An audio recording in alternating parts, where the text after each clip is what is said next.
Thank Jim for that wonderful, long introduction. It took me 9 hours, 2 flights, 3 airports, and I got, here's Peter.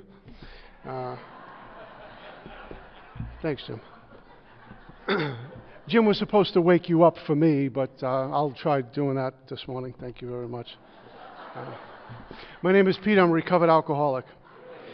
Grateful to be alive and sober and part of a sacred place called Alcoholics Anonymous. And I thank Jim and the committee and Wes for this very kind invitation to me to be here with you this morning to share with you what it was like living life on self-will, what happened, the spiritual transformation as a result of the 12 steps which takes me to God, and what it's like now living in the sunlight of the Spirit. Where I am currently, experientially talking to you about what it's like living in the sunlight of the Spirit, and talking about where I am currently, not what I did 5 or 10 years ago to rely on sobriety today. And so I'm very grateful to be here to get to share with all of you. I get to see my friend Chris and Patty and a bunch of other folks I haven't seen in some time. I was in a lobby yesterday. There was a guy from Nebraska on the committee, and I'm just wondering if he made a wrong turn and landed in Las Vegas, how we got here. But so it's good to see some friends. Loving God separated me from alcohol June 23rd, 1988, and I'm a recovered alcoholic. And I say recovered because I am, and anything less than that would be falsely humble. But a loving God in His infinite mercy separated me from booze and some other non-conference approved dry goods on the morning of June 23rd, 1988.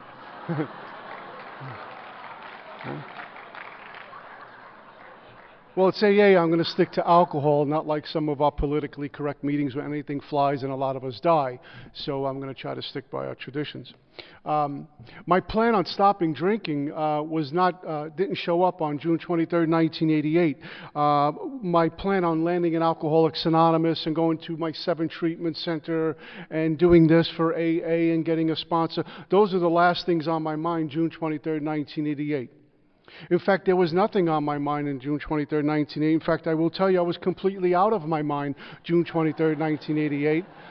And I hope until God takes me home, I completely stay out of my mind for the rest of my days I walk this earth. In fact, I pray everyone here loses their mind for good and all. Big Book tells me main problem centers in the mind, not the body. And we keep telling newcomers, bring the body and the mind will follow. But as long as I'm in my mind, I'm experiencing alcoholism, I'm experiencing fear, selfishness, self-centeredness, I'm experiencing the bedevilments. I'm completely untreated because my mind is my God, where the ego has free room and board, and I'm wondering why I'm running into me and you wherever I go. June 23rd, 1988, God separates me, takes me out of my mind. And there was no more resistance, but there was a place of surrender. And when I'm out of my mind, even currently, I'm listening to a different voice. June 23rd, 1988, I was surrendered from my alcoholism. June 23rd, 1988, I was listening to a different voice for the first time in my life that I can recall. I was not listening to me. I was not listening to your belief systems, my parents' belief systems. It was the most intimate moment in my entire life, and I didn't even know it. But I was out of me and hearing a different voice. And that voice is the voice that surrendered me and got me to you this morning. My prayer life isn't how much prayer I think I need with my Heavenly Father, but how much my Heavenly Father wills from me to seek Him, because it isn't on my terms. June 23rd, 1980, I was completely out of my mind, and the voice changed, and the voice told me, enough, and I have other work for you to do. And I didn't know what that meant until a handful of years in Alcoholics Anonymous, being a journeyman in Alcoholics Anonymous, living in all 3 sides of our triangle, being all in. And as I continue to go through the 12 steps and being accountable to a sponsor, things started to change for me, and I got a sense of what my purpose in life is. And one of the greatest gifts that we can get, other than knowing that we're known by our Creator, is finding our purpose, finding the path which my Heavenly Father laid out to me many, many years ago, but I just kept it cluttered with me and my belief systems and my conception and perceptions about everything. Somewhere in this path of AA, it got clear, and I was able to hear. And the path was laid out for me. And the great gift is finding my purpose. I know what my purpose is. I teach. Always with the mind of a student. Always with a spirit of a student. But I teach. I teach what I do for a living. I sponsor men. I teach. I become teachable.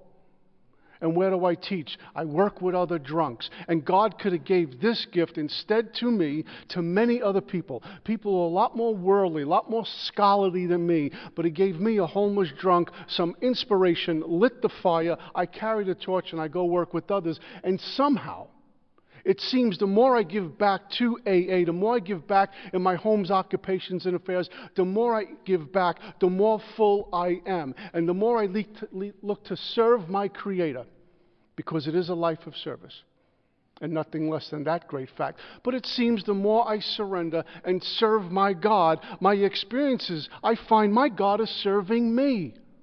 I don't go into prayer to look to be served by God. I go into prayer to surrender and to serve God, and He keeps giving me another day above ground, sucking air and sobriety. Gives me another day of working with others. Gives me another day to be able to go to work. Gives me good health and lets me pack into the stream of life for fun and for free. It's a lot better than I could ever plan June 23rd, 1988. Guys, I was in the lobby around 5:30 this morning. I'm so glad I'm sober.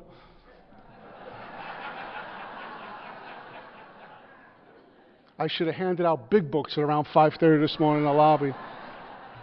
Interesting characters walking through the hotel. I forgot I was in Vegas. You know, everything that happens in Vegas should just stay here, trust me.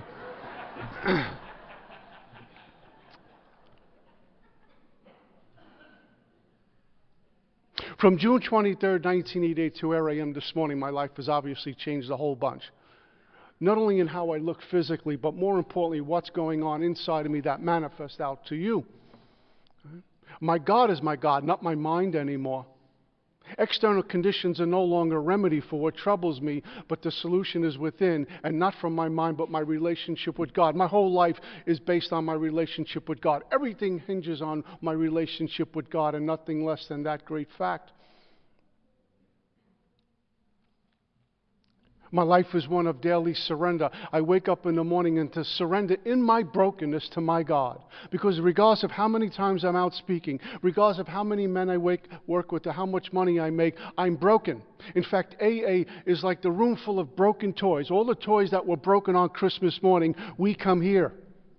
And with the touch of the Master's hand, somehow He fixes us and puts us back together for one reason, to serve Him and do His work. Huh? The spiritual life makes absolutely no sense to what happens to people like me, to what happens to people like us, because I lay odds from here to Vegas that based on my track record, I shouldn't be here this morning. Yet God gives me enough to go out and work with others. What we get, what I've gotten, is a tremendous amount of power, no longer powerless. Our contemporary A always telling people, you're always going to be powerless. My book says the problem's been removed, and I'm given great power by God to do what? To serve His children. When the sheep goes away from the flock, it's up to us to bring it back. We never shoot the wounded. We bring them here and put them back together. A room full of broken toys put back together. The spiritual life makes no sense because my mind can't wrap its arms around that one. Yet I get to see us walking, I get to see us talking, I get to see us commencing shoulder to shoulder upon this common journey. What a good deal, because based on my track record, I shouldn't be here this morning sharing with you. I don't know where I'm supposed to be based on my track record, but certainly not sobriety. My thinking mind and my illness had many other plans for me as to what I'm supposed to do, where I'm supposed to be, who I'm supposed to be, and God removed all of it. My greatest growth and my most intimate moments with God has been in the removal, never the addition. The things I've gotten, the achievements I've gotten, it's been in the removal. I'm more grateful to my God for what He has taken from me. Because in that removal, I continue to search. It drove me back to God. Father, where do I go? Father, who do I speak to? I'm lost once again. In my brokenness, I find growth. In my brokenness and seeking God, I find the intimacy which I was always searching.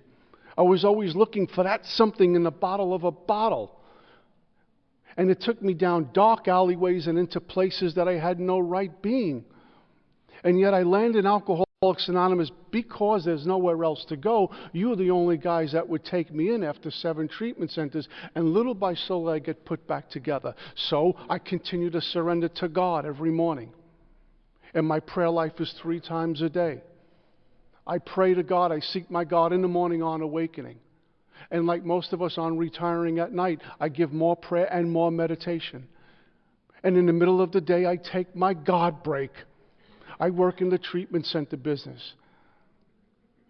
The gray hair I got is not cause of old age, it's what I do for a living.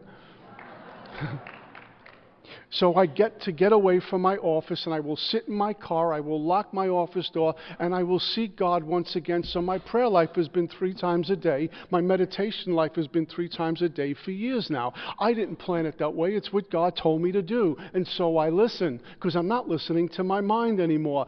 Our mind, my mind, is the predator. It's the thing that you would normally call 911, say, hey, there's a predator on my front lawn. But if you're an alcoholic, you open up the door, say, come on in, bring your friends in, it's okay. Right? I think I'm my mind. Whatever my mind tells me, that's who I am. I'm special, that's what my mind told me. I'm not so good, that's what my mind told me. I should have more money, that's what my mind told me. The day I stopped listening to my mind, I was able to wear the world like a loose garment.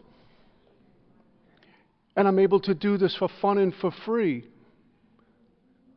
And because of my seeking God and going through the steps at least once a year and killing off more self for successful living, the death of self for successful living, I get freer. And as long as I'm clear, I can hear. I'm no longer wavering. I'm no longer getting pushed around like the ocean by the wind, but I'm all in. I'm not only a hearer, but I'm a doer. And I do what God has me to do. Otherwise, faith without works is dead. So I'm all in. I'm part of this sacred fellowship called Alcoholics Anonymous. And if you haven't found out it's sacred, I pray that you stick around to find out the sacredness of what we belong to and treat it as sacred. When we get to a podium, we dress. We don't go to a podium, look like we're going to commit a felony as soon as the meeting's over. Right? You don't need to text during a meeting when a speaker's sharing. Have you seen this in some of our AA halls? Everyone's texting while someone's pouring their heart out from the podium. What is so important that you can't wait 5 minutes? Not my AA. I tell those young folks who are texting during a meeting, if your drug dealer was giving a talk, would you be texting? Be bowing down, bowing down. My life is one of invitation. I don't need to fit in anywhere. But I wait for the invitation. That's how I get balance. I get invited to places. I knew Sunday morning I'm going to be here giving a talk. My morning's done. Probably go for breakfast or lunch after this and get on a plane tomorrow. And Tuesday I'm back at work again. That's how I live a life of invitation. People invite me into their lives. Sponsees invite me into their lives. My family invites me into their homes. I don't have to be bothered with trying to balance my life. Besides, who's balancing my life for me anyway? My mind, and I don't want that around. So I have a life of invitation. And what it's done for me is indeed the miraculous. I'm in front of you this morning with a little bit of dignity and some integrity. And I'm not afraid of what's going to happen later on. And I'm not worried about what I did an hour ago. I walk the way I walk. And I won't apologize for it or for my Creator anymore. And I certainly won't apologize from God from the podium. Right? What we ought to be in Alcoholics Anonymous is a pep rally for the power of God in AA and how we get reborn and resurrected. We get born again in Alcoholics Anonymous, not from the flesh, because that's already been done, from the inside out, from the awakening of the Spirit, and we go out and share it for fun and for free. And we should shout from the rooftops about the great power we get to find in Alcoholics Anonymous. I know I will, and I won't apologize for it at any AA meeting, because that's what this is about. It's only because of God's grace that I'm here, and God's grace that you're here, and we get to meet and walk this shoulder to shoulder. How's that for God in AA, huh?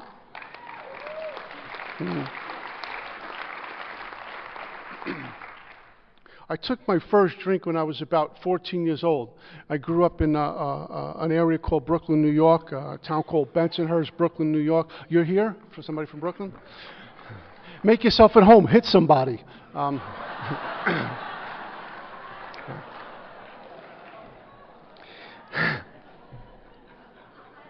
That's a joke. The only requirement for membership in Brooklyn, New York is a pinky ring, sunglasses, and gold jewelry. We thought The Godfather was an educational movie growing up, but yeah. So I was 14 years old, a rebel without a clue, and my friends were hanging out on a corner this one morning, one Saturday night, and they were passing around Colt 45 beer.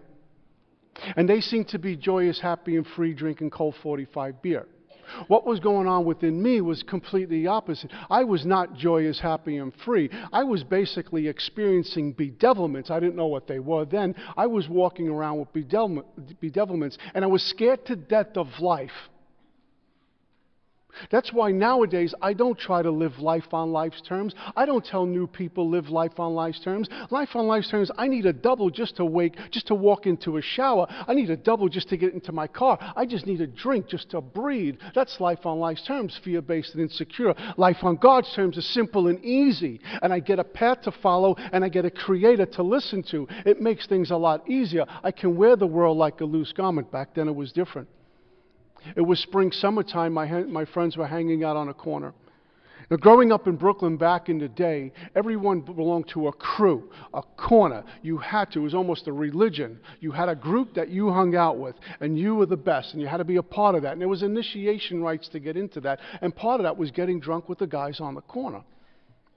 Now, about 6 months prior to my first drunk, my mom was one of us. She didn't know it. We didn't know it. In AA, I know it. She was one of us. She had gone from not treatment center to treatment center, but from psych ward to psych ward, from sanitarium to sanitarium. I remember this woman being put on a gurney with straitjackets and being jacked up with all sorts of medicine.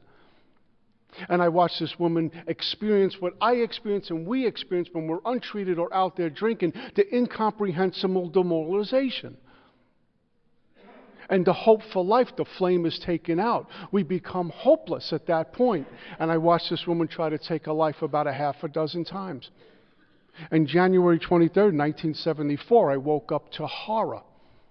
It was the first time in my life I heard my dad cry, and I was on a 911 call screaming to the police, I think my wife is dead. And I remember being in my bunk, my brother up above me and my kid brother against the wall in his bunk, and literally frozen with fear. I could not believe what I was hearing. Fast forward about 6 months, my friends are drinking, and I put my hand in there and took a few pops off that quart, and nothing happened. And I took a few more pops, and then something indescribably wonderful happened to me. We all know the feeling we get from the first drunk. It's euphoric. Bill says it best, I had arrived. But even beyond that, those voices in my head that told me what a loser I was and the shame I was experiencing around my peer group because I had the mom in the neighborhood who committed suicide and the dad who made Tony Soprano look like Tinkerbell, all of that was quieted down. It got quiet for me. It was an experience for me. I love the effect produced by alcohol.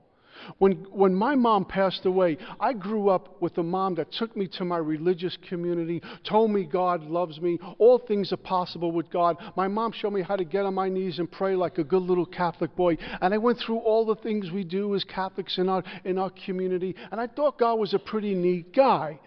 As I watched this woman get sick and sicker and finally take her life, I didn't think God was such a nice guy. And my perceptions and conceptions about God shifted on a dime. Immediately. God isn't so nice. My mom was delusional. God is cruel and unjust, and He's got it in for me. Why else would He do this? And I was left with the world of self-reliance and fear to run the show. That's not a good place to be.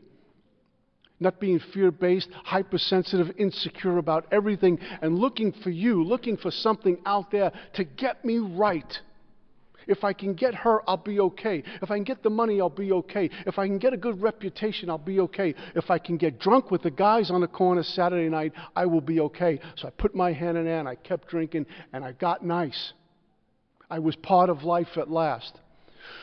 The pain of losing my mom was removed.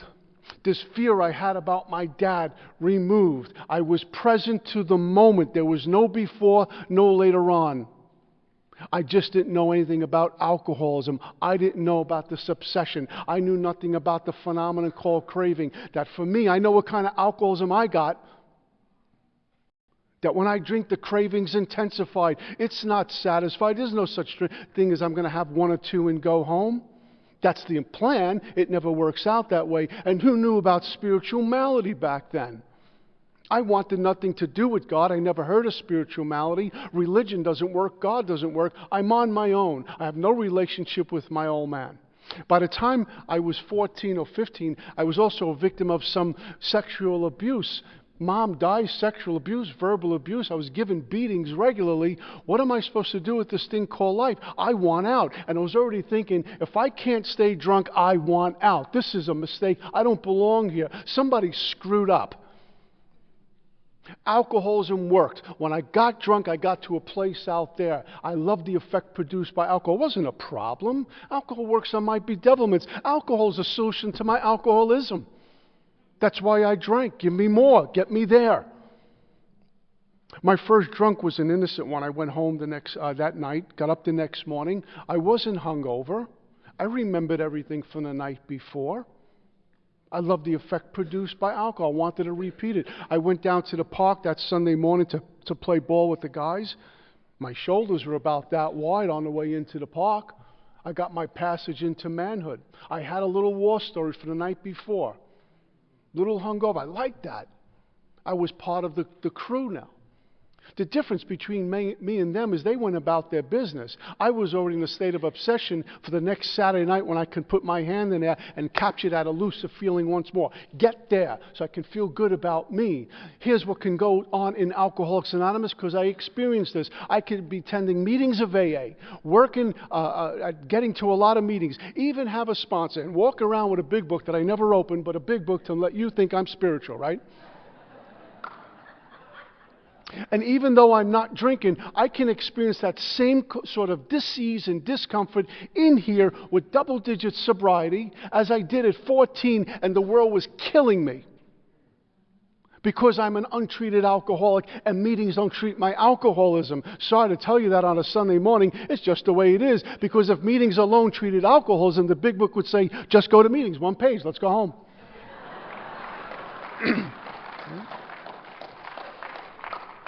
I need to be here with you. I need you more than you need me. In fact, the conference don't even need me. I need to be here. I need to be around my kind. We sweat the same.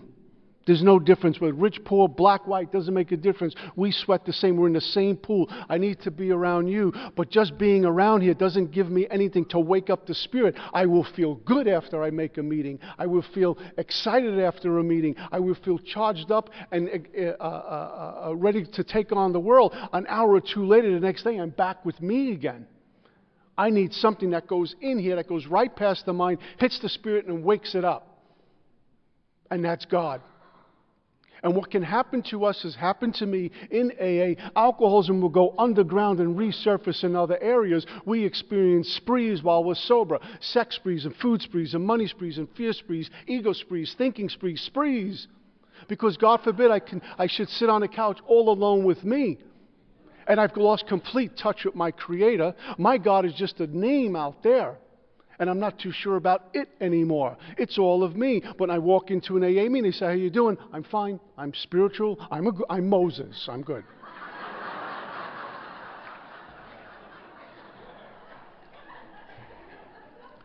And I will tell you how humble I am. Just ask me. I love that when people say, I'm a humble guy. No, you're not. You're an egomaniac. Next. Right? But we can be an Alcoholics Anonymous experiencing untreated alcoholism if I'm not trusting and relying upon God, if I'm not dismantling the ego, if it's not being grinded into dust, if I'm not working with others. There's a program of recovery laid out in my big book, which is a direct path from me to God. I used to like to get drunk instantly. Hanging around AA doesn't give me instant God. Going through the 12 steps does. It's a guarantee, and it's a guarantee that we will get recovered. I'm somewhere on this journey in a path of permanent sobriety, which is what our book talks about. Permanent sobriety. A day at a time. Permanent sobriety. My last drink is done. All we have to do, all I need to do, is get a relationship with God and enhance it and grow in understanding and effectiveness. Hanging around my AA only gets me sick. And then I transmit sickness onto a newcomer who's an innocent bystander. And sick gets sick, and blindly the blind, we both go in the ditch. Why are so many of our members in AA sick and suffering when we have the 12 and 12? Here it is, right behind me. We have people, men and women, walking around armed with the facts, have had this spiritual transformation out of the big book, and a lot of us are dying in AA, wondering when is it going to happen. Don't leave till the miracle happens. You're sitting in a meeting of AA, the miracles happen. Now we need to take some action. Why are we dying in AA?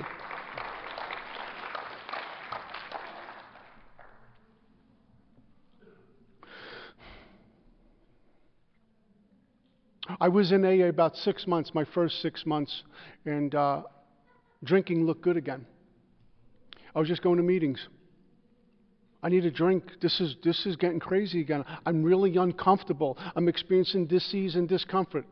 My sex life was out the window. My eating life was out the window. My health life was out the window, and I couldn't take it anymore. And I was living in Minnesota, and I said, I'm just going to have a drink. I'm an alcoholic. Who am I kidding? I'm going to drink until I die. Let's get it going now. And only through divine intervention, I got back on the beam again. We can flatline, we can hit a wall, we can be untreated in AA, and I tell you that from my own experience, not to lecture or preach. That's just the way it's been for me, and my job is to have a relationship with God. So I have my first drunk, innocent drunk. The following Saturday, I get drunk again. The following Saturday, I get drunk again, and then I got the brainstorm. Why do I need to wait till Saturday when I can start drinking on Friday? And so I did, right? And I got drunk on Friday, and then Saturday, and then Sunday, and then Thursday, Friday. And it started to look like I was drinking all the time, and I started to experience some consequences because of my drinking. Yeah? Who gets hit with my alcoholism after me? The first people that get hit are the people closest to me. My big book tells me in the family afterwards that years of living with an alkie will make any child or wife neurotic. The whole family has become ill. My family was suffering from untreated alcoholism when I got sobered in 1988, and none of them are alcoholic. My brothers and my dad are not alcoholic. They were suffering from alcoholism. And thank God for the sacred fellowship called Al-Anon, who put my family back together again. Thank God for you guys.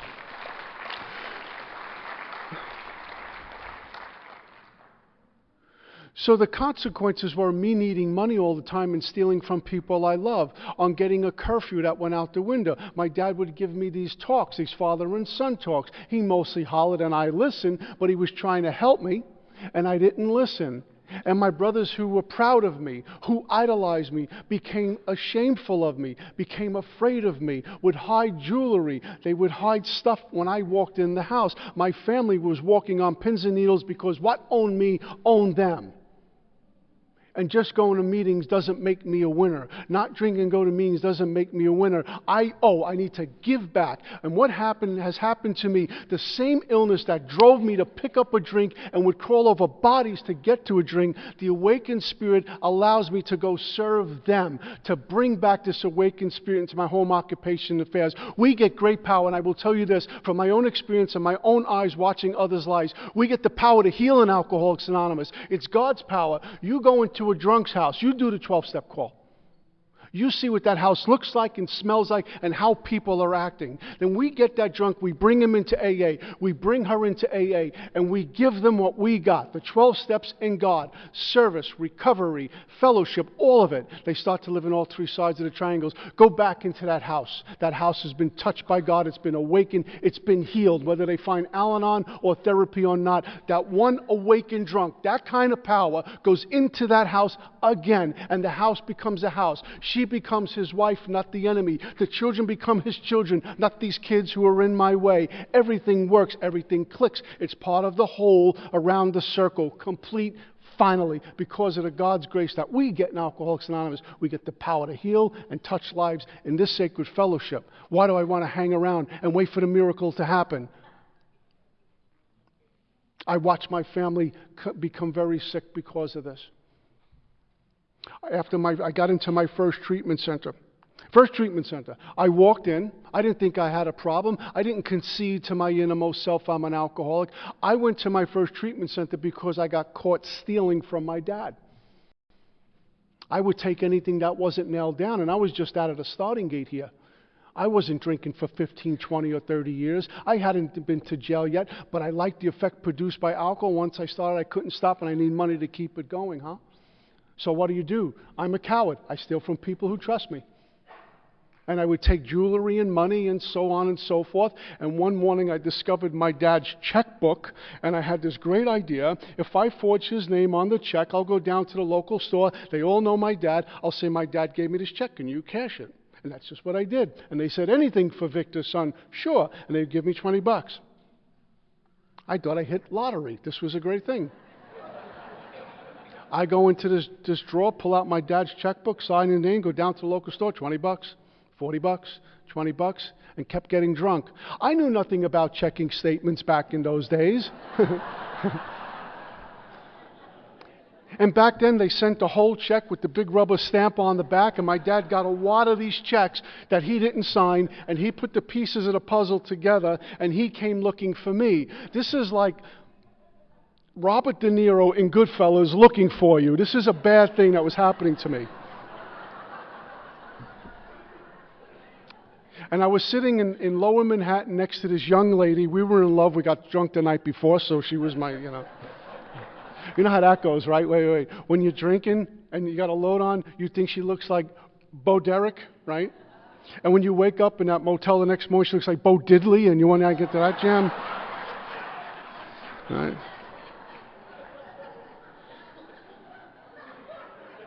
That'll throw you into a spiral of self-reliance in a second, right? So my dad drove up, and he jumped out of the car. This eyebrow goes up, and the cigarette goes down. And I told her, honey, that's my dad. You talk to him. I'm going to leave now. And he caught me. And I went to my first treatment center, a really nice place in Long Island, New York. And they had a detox in there. Knew nothing about detox. Knew nothing about AA. Didn't know about treatment. I cried as soon as I walked in the door. And I played the mom card. Treatment is great. How sick are you? Let me tell you, and they listen. And they talked about my inner feelings, my dysfunctional family, my triggers, my issues, and went on and on. We did art therapy and dance therapy and physical therapy. Let me tell you about physical therapy. They took us into a gym about this big. There was a basketball hoop on one side and a basketball hoop on the other. They gave us one basketball.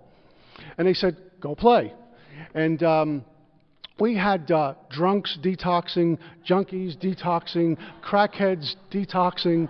And the ball rolled from one end of the gym to the other. And physical therapy sounded like this as the ball bounced from one hoop to the other. Well, I'm not getting it. You get it. Right?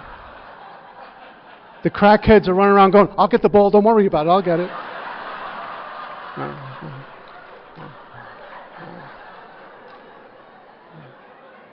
The pothead sounded like this.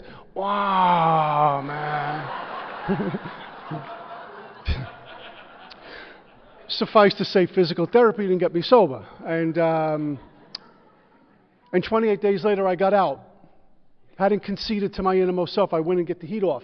I didn't want my old man looking for me. I didn't want to be in trouble with my dad. And so I did 28 days. I looked great, by the way, on the way out. I did push-ups and sit-ups.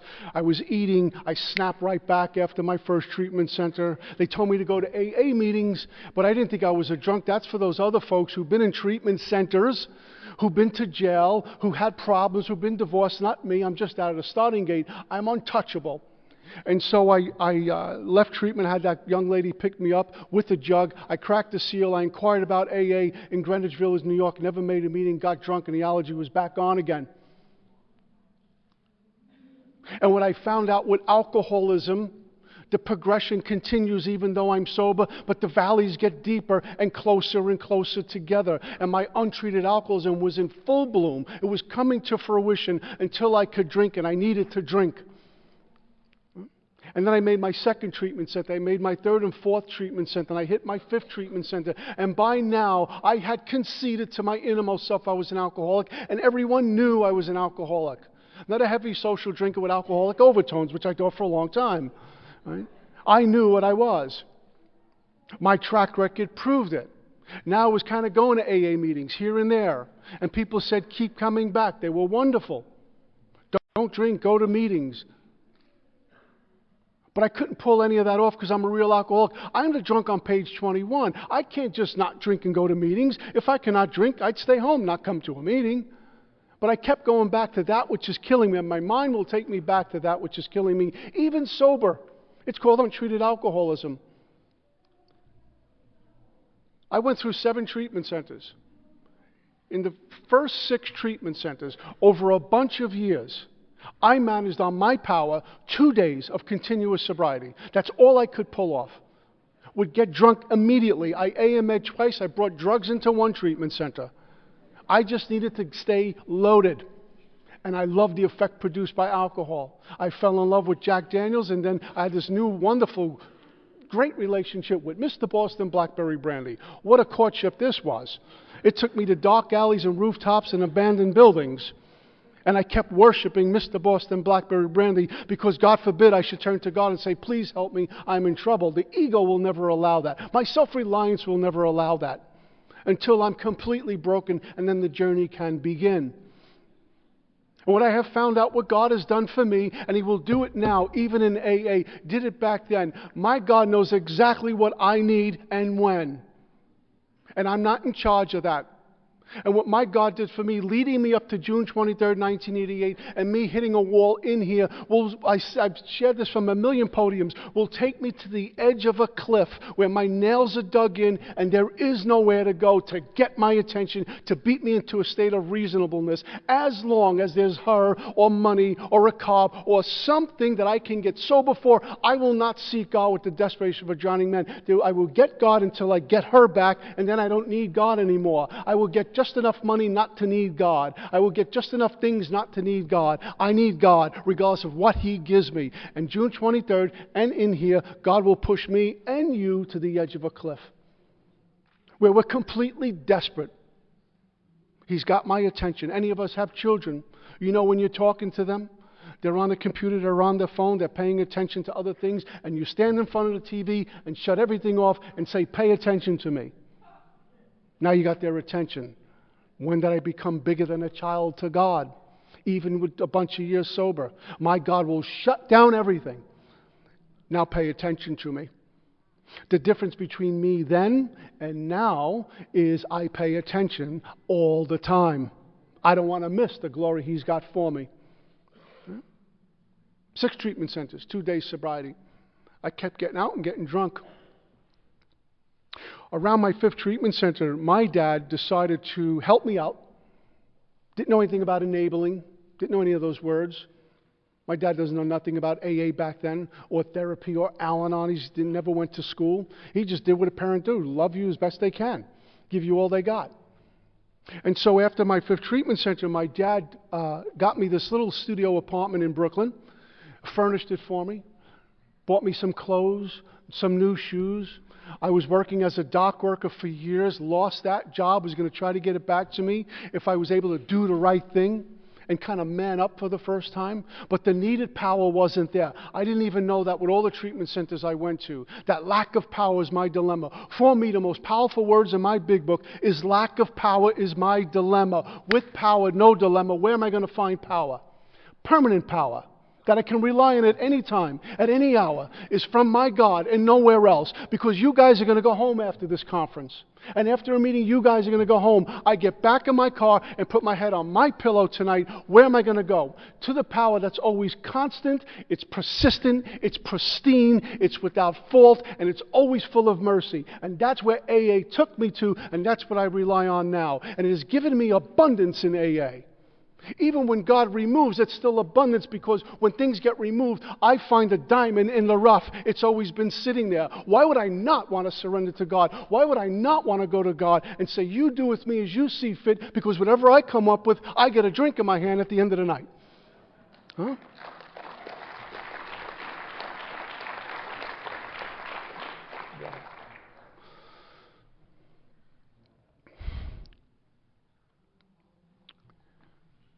In a short time in this apartment, I stopped paying rent.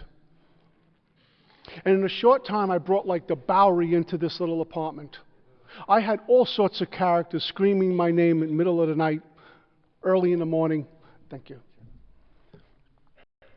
owing people money that I shouldn't be in the same neighborhood with, banging on my door, almost set the place on fire, and which was really, I think about it now, how I was living. I don't say this for shock value. I sleep in a really nice bed in a wonderful town in Florida, and I know who I'm waking up with, and I know who I'm going to bed with at night. It's the same person every day, which is kind of unique for alcoholics anyway. Right?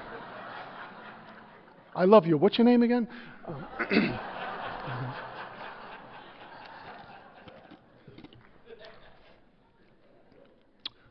With a sheet and a comforter, sheets that are clean, comforters that are clean, and an apartment that I clean regularly, and the refrigerator is full of food. In this apartment that my dad got me after he furnished it and took care of me to get me on my feet, in a short time, it was filthy. I had laundry all over the floor, and I used to change clothes once in a while by dirty laundry. Bathing was the last thing on my mind, so I wasn't bathing. Drinking was the first, and how am I going to get money? I was starting to wake up now with the shakes. I never thought that was people on the Bowery, not to Peter Marinelli. That'll never happen, and there I was. I was sick all the time. Do you ever get to a place where you can't get drunk and you can't get sober, you're just in this place? I landed in some flea bag motel one time and tried to take my life by eating as many pills in this bottle as I could and washing them down with Jack Daniels. And I couldn't even kill myself. I woke up to more terror, frustration, bewilderment, and despair. Can't get drunk, I can't die, I can't get sober, what do? And I'm living in this little filthy apartment the mattress was blood-stained and soiled. I wasn't bathing. I was about 50 pounds less than I weigh now. I was urinating blood. I don't know what was going on with me. I was in serious, serious trouble. If I live to be 100, I will never be as old as the day I walked into the meetings of Alcoholics Anonymous in 1988. And I know we never tell people, remember where you come from, because we're usually going to forget it anyway. I hope I never forget that. I hope I can talk about that this morning with some passion and make it tangible for you as I can maybe in 20 years from now. It was awful for me. I lost contact with my family. They didn't want anything to do with me. And I lost my job, and I'm living in this place. There were blackberry brandy bottles all over the place. I remember I must have done it in a blackout. I hid the bottle, and I lived alone. What made me do that? And next morning, I looked like that movie, The Days of Wine and Roses, when he's going through the nursery, ripping the apartment apart. Where is this bottle? And I had this moment of clarity. What's happened to you? What am I doing for a bottle of Mr. Boston Blackberry? I wrecked the place. And in a short time, I was thrown out of there, and I went to live on the streets. Trapdoors have trapdoors. I'm not a tough guy. I'm not a fighter. I confront with the best of them, but in the heart of hearts, I'm not a fighter. I'd rather negotiate with you than fight. And I hit the streets, and living in abandoned buildings and hallways and panhandling on the Lower East Side of Manhattan, hiding out behind a dumpster, is not my plan to what my life was supposed to look like. But it's interesting how I got used to that. And then I hit another bottom, and I get used to that. I learned about, sleeping on the grating in the subways in Manhattan in the wintertime because it keeps you warm. Or go down into the subway, and you would keep a little warmer than outside. I mean, this is not the plan at 14 when I got drunk. But here I was. What am I going to do about it? And that's what I did. Rooftops, abandoned buildings, hallways, whatever I could do. And I would panhandling by the Manhattan Bridge for money to go into. I learned about bootleggers in the projects and get liquor. Go to the liquor store, get liquor. I had my liquor store with my guy. And then one morning he wouldn't give me credit for a drink, and I picked up the old steel metal garbage pails and threw it through his window. I didn't know he had a family living behind the store, and I terrorized them just for being a full-blown alcoholic. Huh? This is how I live. Whatever I came in contact with, I hurt. And not because Peter Marinelli is so powerful. I'm not that powerful. But what owned me is, wants me dead will settle for me drunk. And it's going to take you with me. It's going to take my family with me. It's going to remove. It's going to rip you off. Yet with the glory of God, I can think nothing of but giving back. We go from living on page 62 to page 63. And we get to experience the great fact on page 25. What a deal. So I hit the streets, and I landed in my 6th treatment center. Truly, by by the grace of God. And that's when I landed in this, right before my 6th treatment center, I'm living in this flea bag motel with a young lady who was a barmaid. Why she was with me till this day, I don't know. And she would come in and crash out, and I'd get up and go. One morning, maybe 4 or 5 a.m., whatever it was, she came in, dropped a pocketbook down, got into bed, and passed out. And I went into her pocketbook to steal money. Instead of finding money, I found about a half a bottle of Valium. And I says, there is a God after all. And I ate them and washed them down. I'll never forget this. I got back into bed and had this quiet excitement about me. I wasn't animated, but it was this, how great is this? I'm not going to wake up. It's over. I can put this nightmare to bed. The whole thing has been bad since I'm a kid. I can finally go to bed and not wake up, and I was excited about this. And I had this little thought that crossed my mind. This is exactly how my mom died. And growing up, the belief systems were men are strong and women are weak, and I thought suicide was a gender issue. The Marinelli men are not weak, we're strong. Mom was sick, she was weak, she was a woman. This is what women are capable of doing. So this is how I grew up. How wrong was I? And how dark it is before the dawn. Because in that great pain, I was able to finally come to terms with, I'm in serious trouble. And I woke up, I came out of that, and God interrupted my death. How, I don't know, but I'm here today. And I continued on this drunk for a little bit longer, and I wound up outside the Port Authority in Midtown Manhattan. 9th Avenue side of the Port Authority. Back in the day, when 42nd Street looked like 42nd Street, not like it does now. And there I was, and I came out of a blackout. I don't know how I got there till this day. But God will strike us sober, even though we're blind drunk, with truth. And it doesn't feel good. Waking up is a wonderful thing, but sometimes it can be pretty unsettling when we come face to face with our demons. And my God allowed me to come face to face with my demons. And I knew what I was. I thought of my family, who I haven't seen some time, and the terrible shape of my life. And what I did in that moment was curse God again. And then went about my business. But my Heavenly Father, my God, and I speak for myself, is not a fair God.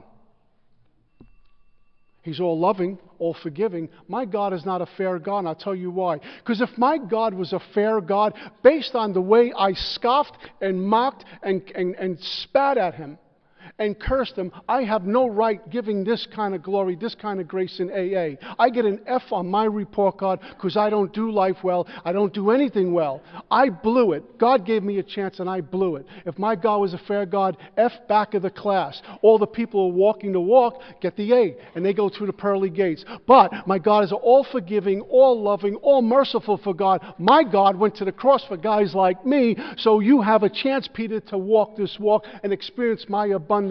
And thank God for AA, and thank God for my God of being a forgiving and merciful and loving God that can get a wretch like me and place me in AA, and I can give a talk on a Sunday morning with a nice new suit, clean, showered, and ready to roll. How's that, huh?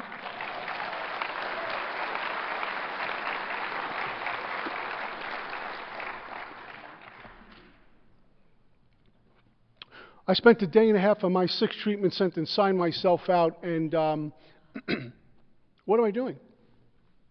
Where am I going? Completely without a compass.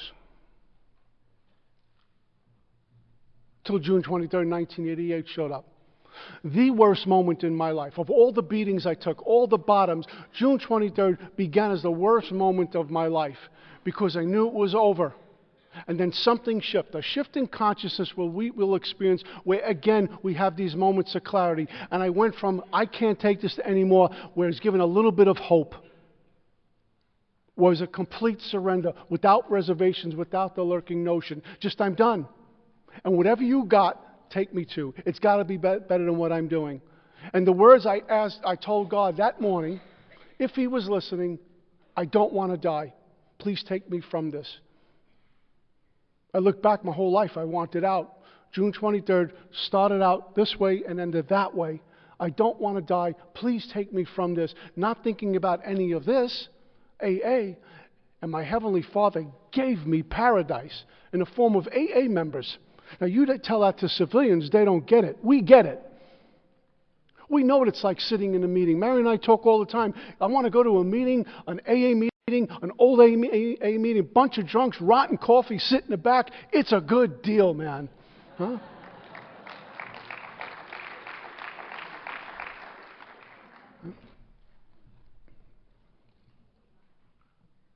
June 23rd, 1988, my dad was way south of where I was in Brooklyn. He was in a town called Atlantic City, kind of looks like what's out here, gambling and seeing the show with his wife. I lost contact with him for quite some time, and my family, etc. And that day, my dad, as he described it, he says, I got a feeling in my gut that my oldest son was in trouble. And he drove from Atlantic City, and he went looking through the streets in Brooklyn for me. This guy used to drive around with a little photo of me and pay off the winos and the junkies and say, this is my son. Where is he now? He's on a rooftop. He's in an alleyway. The lengths he would go to save his son's life. And I resented him back then. I love him. I adore him today. But he trekked all the way from Atlantic City, New Jersey, into Brooklyn. We're driving through the streets, and when God wants to connect the dots, God will connect the dots. And that's what he did. And my dad drove up, unlike the first time I shared about earlier in this talk. This time it was different. His deportment shouted he was a dad looking for a son with a heart of mercy. And he just called my name and walked across the street. And when he got to me, I collapsed. And he held me up. And this I'll hold on to the day God takes me home. My dad put his arms under mine and held me up. I'm 28 years old. I should have been married with children by now, gotten on my life, or had a career, something, and I'm done. I can't imagine, I can't fathom what it's like to be a dad and your oldest is dying literally in front of you. And I collapsed, and he held me up, and the words he said I'll never forget. I'm not going to lose my son to this. I'm not going to lose my son to this. He kept repeating that. My dad had just as much God in him, never went to church, never prayed, was a street guy, as some of us do walking around here for years, because God is God, and God will go through and transcend everything to get one of us. And the messenger was my old man that day. And there I was, off to my 7 treatment center, and I haven't looked back because of Alcoholics Anonymous. That family that was riddled with alcoholism, that family that was split and torn apart. And when I was in and out of treatment, they began to go to war with each other. Family afterwards talks about this, where each one has their idea of how to get you sober in mind. And they were at war with each other. It's been put back together, little by slowly, with the touch of the Master's hand.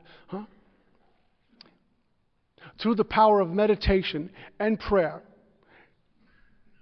questions that I had to my God about my mom, about my life, about a lot of things were given to me in a very tangible, real way that completely flipped me, completely changed me from the inside out. I will never be the same again as a result of working with meditation and how my God heard my heart hurting, how my God heard my soul weeping.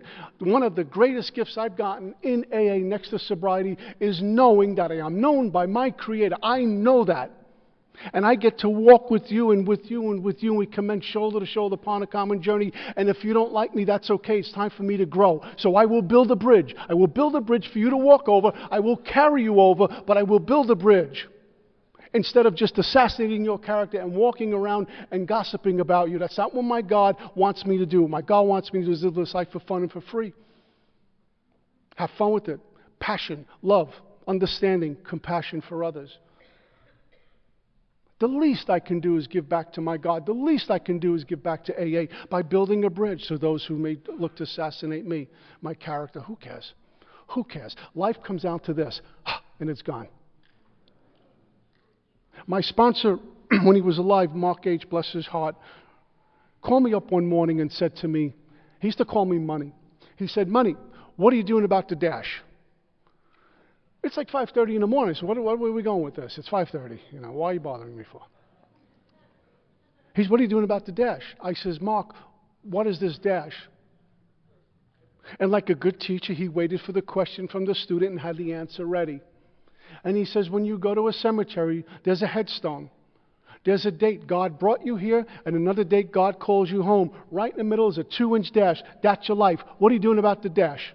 It's a vapor. What am I going to do? Walk around resentful, angry, contempt, Fearful, insecure, egotistical, and drunk, in and out of AA? Or do I surrender to God, I surrender to you, and I'm given this on a Sunday morning? What a good deal. I have a family I walk shoulder to shoulder with. I have a wonderful woman God has put in my path who teaches me how to be a better man, teaches me about my God, teaches me about Scripture, because God has made me right-sized and teachable. I'm a student, even though I teach. What a good deal. And I get to do this for fun and for free. And you allow me to come here and share my experience, strength, and hope with you. I know many Sunday mornings where I would wind up in what I look like on Sunday morning. I don't live that way today because of my God, my Creator, and what you give to me for fun and for free as well. That's all I got. Peace.